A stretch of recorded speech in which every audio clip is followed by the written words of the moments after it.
Samantala, antabayanan naman po ang mga balita mula sa iba't ibang reyon at lalawigan dito sa Pilipinas para sa ating regional news.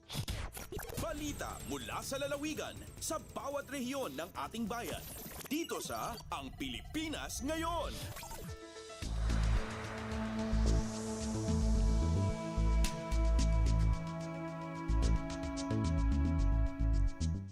Dumako na tayo sa ating regional news. Unahin natin ang mga balita mula sa reyon ng Luzon. Mula sa Dagupan, makulay na street dancing competition, tampok sa selebrasyon ng kapistahan ng Infanta, Pangasinan. Ang detalye ng balitang ito mula kay Ricky Kasipit.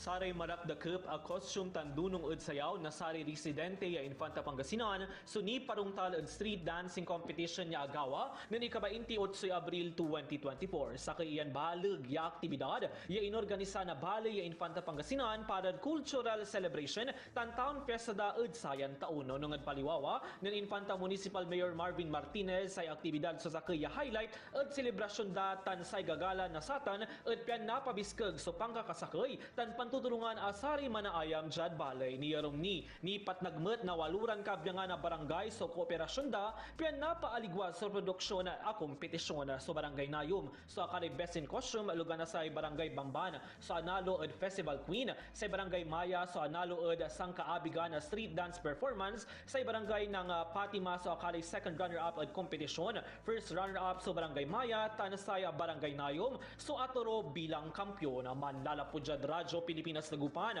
ay si Ricky Kasipit para sa Radyo Pilipinas World Service. Balita mula sa lalawigan sa bawat rehiyon ng ating bayan. Dito sa Ang Pilipinas Ngayon.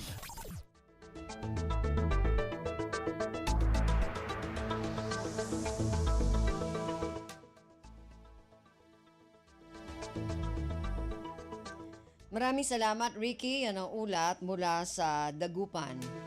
Samantala, dumako naman tayo sa Bontoc.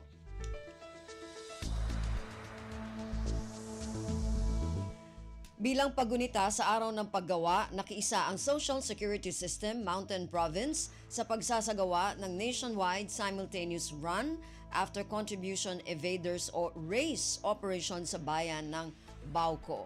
Ang detalye ng balitang ito mula kay Donna Kawis Balio.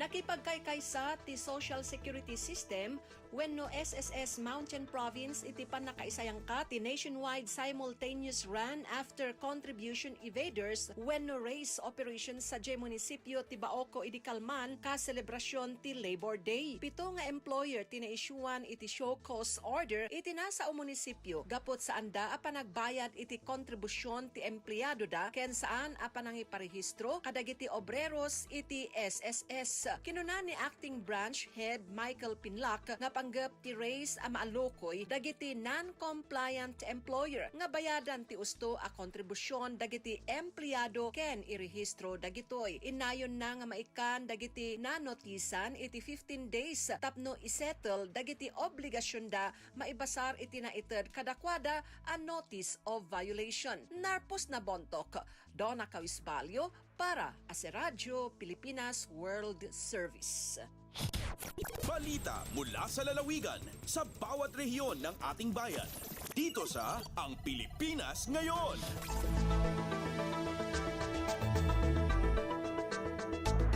Maraming salamat, Donna. Yan ang ulat mula sa Bontoc. Samantala, dumako naman tayo sa Lucena, koleksyon ng Cagbalete Island Environmental and Tourism Administrative Fee sa Mauban, Quezon mula Enero hanggang Marso ngayong 2024, pumalo sa mahigit 1.1 milyong piso.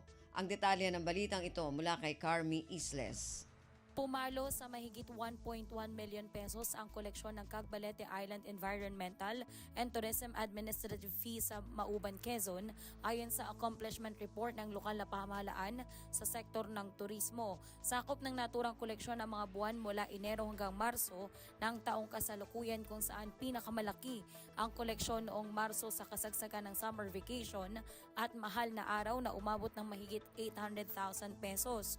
Bukod dito, nagamit na rin ang 2 2 set ng floating dock at naisagawa rin ang fabrication ng steel baggage porter. Sa panig naman ng product development ay nakapag-generate ng total sales na mahigit 181,000 pesos ang Mauban. Mula sa RP Lucena, ito si Carmi Isles para sa Radyo Pilipinas World Service. Balita mula sa lalawigan sa bawat rehiyon ng ating bayan. Dito sa Ang Pilipinas Ngayon. Maraming salamat, Carmi. Yan ang ulat mula sa Lucena. Samantala, dumako naman tayo sa Palawan. Malawakang jobs fair is sinasagawa sa SM City, Puerto Princesa. Ang detalye ng balitang ito mula kay Goody Sarsagat. Tatabo sa dating tiyempo ang mawayang mga jobs fair sa siyudad ang Puerto Princesa ang Dole Palawan sa SM City. Ing sasarigan nga atindiran diya ang 21 kalokal nga kumpanya nga aga ministeran ang mga trabahador iglima ka overseas company para magtrabaho ra sa ibang nasyon. Agarabot sa 4 kagatos ka bakanting trabaho ang ibabaladra sa magapakig isara sa jobs fair nga diya.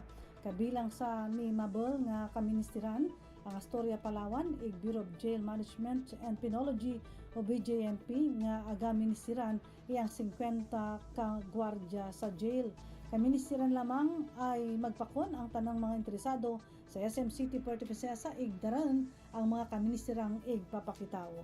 Alin digi sa Puerto Princesa, Palawan, Goody Sarsagat para sa Radyo Pilipinas World Service. Balita mula sa lalawigan sa bawat rehiyon ng ating bayan. Dito sa Ang Pilipinas Ngayon. Maraming salamat, Goody. Yan ang ulat mula sa Palawan at kabuuan na ulat mula sa rehiyon ng Luzon. Samantala, dumako naman tayo sa rehiyon ng Kabisayaan mula sa Calbayog, kalsada na bahagi ng circumferential road sa bayan ng Tagapulan, Samar, natapos na ang konstruksyon. Ang detalye ng balitang ito mula kay Suzette Pretencio. Nahuman na sa Department of Public Works and Highways Samar 1st District Engineering Office ang konstruksyon sa kalsada nga parte sa circumferential road sa munisipyo sa Tagapulan, Samar. Base sa 2020 census, maabot sa sobra 8,000 ang populasyon sa nasabi nga 5th class municipality sa probinsya sa Samar nga makakagbenepisyo sa sining nga kalsada nga kundiin magkokonekta sa mga magkadordelain nga barangay sa Island Town. Parte sa scope of works and proyekto ang 570 meters Portland Cement Concrete Pavement o PCCP ngan 360 meters gravel road nga may parehas nga kahilapad sa 6.10 meters. Ungay pa ang shouldering, kanal ngan parapet nga ginconstruct sa ligid sa kalsada.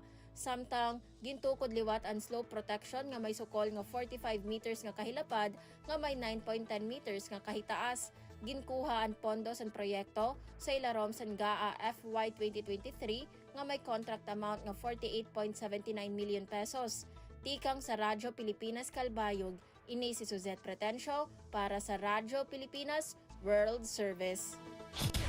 Balita mula sa lalawigan sa bawat rehiyon ng ating bayan. Dito sa Ang Pilipinas Ngayon.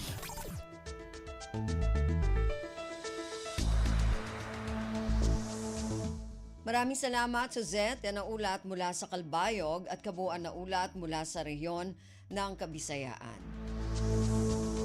Samantala, dumako naman tayo sa rehiyon ng Mindanao mula sa Tandag.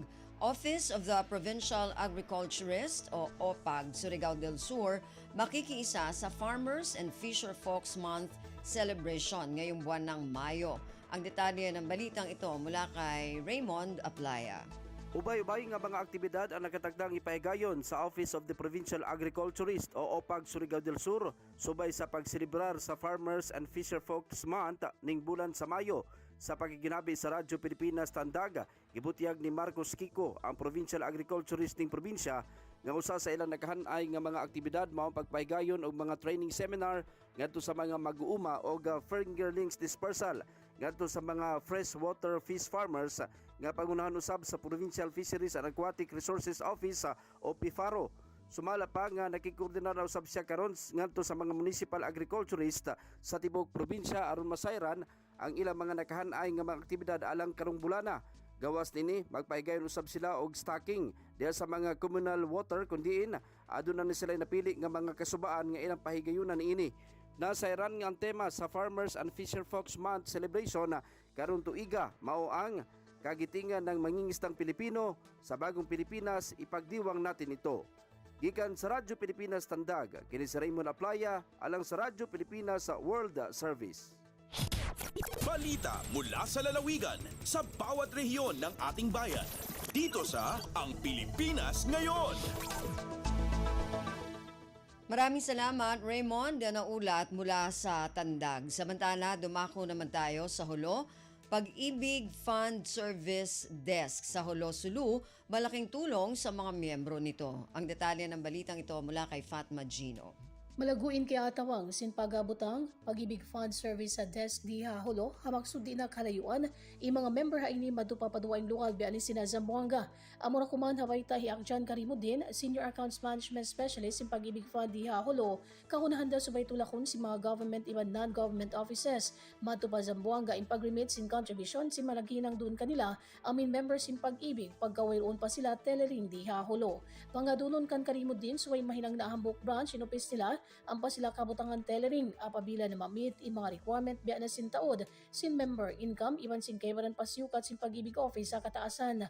Habihaon labi na ang katahon nagsansay na sa butubi sa mga member diya lupa sug laong hikarimo din mataod na inagpakalon iban piyagkakanapan na ang mga member nila. Amin huwat-huwat ini mahinang sabab mag-qualify sila supaya mahinang branch inupis na diha Hulo sa makatabang de isab makahanap pa employment sabab kakunahan nila suway magganap tao hasupay mapasapating pagsangsa bang doon na ease of doing business program sin parintaha kataasan. Dahil nga RP Hulo, ini Fatma Adiligino para sa Radyo Pilipinas World Service. Balita mula sa lalawigan sa bawat rehiyon ng ating bayan. Dito sa Ang Pilipinas Ngayon.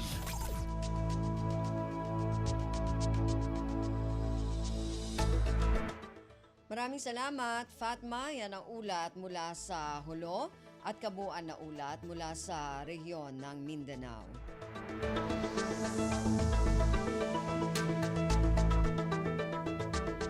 Narinig po ninyo ating regional news para sa araw na ito, kalipunan ng mga balita mula sa iba't ibang rehiyon at lalawigan dito sa Pilipinas.